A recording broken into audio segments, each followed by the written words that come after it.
India 360 news पर मैं विजय आप सभी का स्वागत करता हूं। चीन के वुहान में जिंदगी वापस से पटरी पर लौट रही है। दरअसल गुरुवार पूरी रात यहां के क्लब में लोगों ने पार्टी की और 2019 के अंत में चीन के वुहान से ही कोरोना वायरस संक्रमण की शुरुआत हुई थी और कम से कम 2 से 3 महीने के भीतर ही इसने पूरी दुनिया को अपनी चपेट में ले लिया। 11 मार्च 2020 को विश्व स्वास्थ्य संगठन ने इसे महामारी घोषित कर दिया और यहाँ एंट्री के लिए बस जरूरी है तो वो है मास्क और टेम्परेचर चेक करना। देश की राजधानी बीजिंग में बुधवार को कोविड-19 के 7 नए मामले सामने आए। वहीं जिलिन प्रांत में 46, रूस की सीमा से सटे हेइलोंगजियांग प्रांत में 16 और बीजिंग के पड़ोसी प्रांत हेबेई में 19 मामलों की पुष्टि करी गई।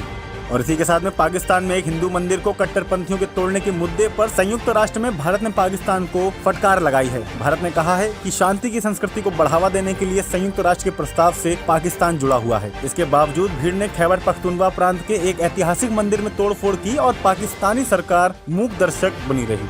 पूर्वोत्तर के शहर हार्बिन में स्थित इस चिकन प्रोसेसिंग प्लांट में कोरोना वायरस के एक साथ 10 नए मामलों की पुष्टि करी गई है। इस चिकन प्लांट में एक साल में करीब 5 करोड़ चिकन को तैयार किया जाता है। यह चिकन प्लांट दुनिया के शीर्ष पोल्ट्री उत्पादकों में से एक थाई कॉन्ग्लोमरेट चारोन पोक फंड के स्वामित्व में है। चीनी अधिकारियों ने गुरुवार को एक समाचार ब्रीफिंग को बताया कि चिकन प्लांट में कोरोना वायरस का क्लस्टर पाए जाने के बाद वहाँ 28 अन्य मजदूरों और 3 परिवार के लोगों की जाँच की गई है, जिनमें से अब तक कोई भी लक्षण नहीं पाए गए हैं। और सीरम इंस्टीट्यूट में आग लगने की घटना पर संयुक्त राष्ट्र के महासचिव ने अपना दुख जताया है और बताया है कि इस घटना की पूरी जांच की जाएगी। महासचिव के प्रवक्ता स्टीफन दुजारिक ने बृहस्पतिवार को एक प्रेस मीटिंग में कहा कि हम घटना में लोगों की मौत से दुखी हैं और प्रभावित परिवारों के प्रति संवेदना व्यक्त करते हैं। हमें उम्मीद है कि आग लगने के मामले की पूरी जाँच की जाएगी। और सीरम इंस्टीट्यूट ऑफ इंडिया के CEO अदार पूनावाला ने कहा है कि आग की घटना से कोविशील्ड टीकों का उत्पादन प्रभावित नहीं होगा। और इसी के साथ में कोरोना से जंग के लिए जो बाइडेन ने पेश करी नई रणनीति और 10 आदेशों पर किया है साइन। अमेरिका कोरोना वायरस महामारी के सबसे कठिन और घातक दौर में प्रवेश कर सकता है। ऐसे में राष्ट्रपति जो बाइडेन ने टीकाकरण और जांच, स्कूलों और व्यापारिक प्रतिष्ठानों को फिर से खोलने और यात्रा के दौरान मास्क पहनने की जरूरत सहित इसका उपयोग बढ़ाने के लिए एक राष्ट्रीय रणनीति पेश की है। भारत ने शुक्रवार को सीरम इंस्टीट्यूट ऑफ इंडिया की कोविड-19 वैक्सीन की खेप म्यांमार, सेशेल्स और मॉरिशस भेज दी है। गौरतलब है कि भारत द्वारा भेजी गई वैक्सीन नेपाल, भूटान, मालदीव और बांग्लादेश पहुंच चुकी है और रिपोर्ट के मुताबिक अफगानिस्तान और श्रीलंका को भी कोविड-19 वैक्सीन भेजने की योजना है। और भारत में करीब 10,04,000 स्वास्थ्य कर्मियों का टीकाकरण भी हो चुका है।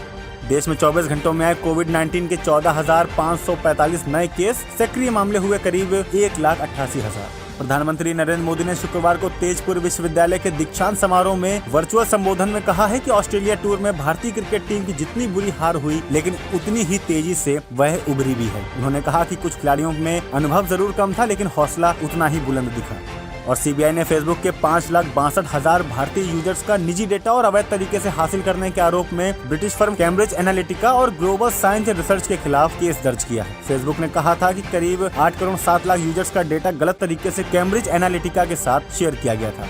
और यूपी के माध्यमिक शिक्षा राज्य मंत्री गुलाब देवी की कोविड-19 की टेस्ट रिपोर्ट पॉजिटिव आई है, जिसके बाद उन्होंने लखनऊ स्थित घर में खुद को क्वारंटीन किया है। और चंदौसी से विधायक गुलाब देवी ने उनके संपर्क में आए लोगों से टेस्ट कराने की अपील की है। भारतीय टीम के पूर्व क्रिकेटर बल्लेबाज पार्थिव पटेल ने IPL 2021 की नीलामी से पहले रॉयल चैलेंजर्स बैंगलोर द्वारा रिटर्न किए गए खिलाड़ियों की लिस्ट जारी करने के बाद RCB पर तंज कसा है और उसी के साथ एक ट्वीट भी किया है। अफगानिस्तान के 19 वर्षीय ओपनर रहमानुल्लाह गुरबाज गुरुवार को अपने वनडे इंटरनेशनल डेब्यू पर आयरलैंड के खिलाफ 127 रनों की पारी खेलकर वनडे इंटरनेशनल डेब्यू पर शतक बनाने वाले पहले अफगानी बल्लेबाज बन गए हैं। और पूर्व भारतीय क्रिकेटर वीरेंद्र सहवाग ने तेज गेंदबाज टी नटराजन का सेलम जिले में अपने गांव पहुंचने पर जोरदार स्वागत किए जाने का एक वीडियो वायरल किया है। सहवाग ने लिखा है कि यह भारत है और यहाँ क्रिकेट सिर्फ खेल ही नहीं, उससे कहीं ज्यादा है। अभिनेत्री नीतू कपूर ने शुक्रवार को अपनी शादी की सालगिरह पर दिवंगत पति अभिनेता ऋषि कपूर को याद कर पुरानी वीडियो क्लिप और तस्वीरों का एक वीडियो इंस्टाग्राम पर शेयर किया है। आपको बता दें कि साल 2018 से कैंसर से पीड़ित ऋषि कपूर का निधन 30 अप्रैल 2020 को हुआ था। और मुंबई में कथित तौर पर अवैध निर्माण को लेकर BMC की तरफ से मिले नोटिस के खिलाफ दायर अभिनेता सोनू सूद की याचिका को बॉम्बे हाई कोर्ट ने खारिज कर दिया है। सोनू के वकील ने BMC को जवाब देने के लिए 10 हफ्ते का समय मांगा था। हालांकि कोर्ट ने कहा है कि सोनू के पास पहले भी काफी मौके थे। और भजन गायक नरेंद्र चंचल का शुक्रवार को निधन हो गया है। वह 80 साल के थे। आपको बता दें कि नरेंद्र चंचल कुछ समय से बीमार थे और उन्होंने अपोलो अस्पताल दिल्ली में अपनी आखिरी सांसें ली। और इसी के साथ में हरभजन सिंह ने भी उनके निधन पर शोक जताया है। और अब बात करते हैं मौसम की। सिक्किम, असम और अरुणाचल प्रदेश समेत पूर्वोत्तर राज्यों में बारिश की गतिविधियां काफी कम हो गई हैं। पिछले 24 घंटों के दौरान सिक्किम, असम और अरुणाचल प्रदेश में कहीं कहीं हल्की बारिश हुई है। हरियाणा, दिल्ली, उत्तर प्रदेश, बिहार, उड़ीसा, छत्तीसगढ़ और उत्तरी तेलंगाना में न्यूनतम तापमान में 2 से 3 डिग्री की कमी दर्ज की गई।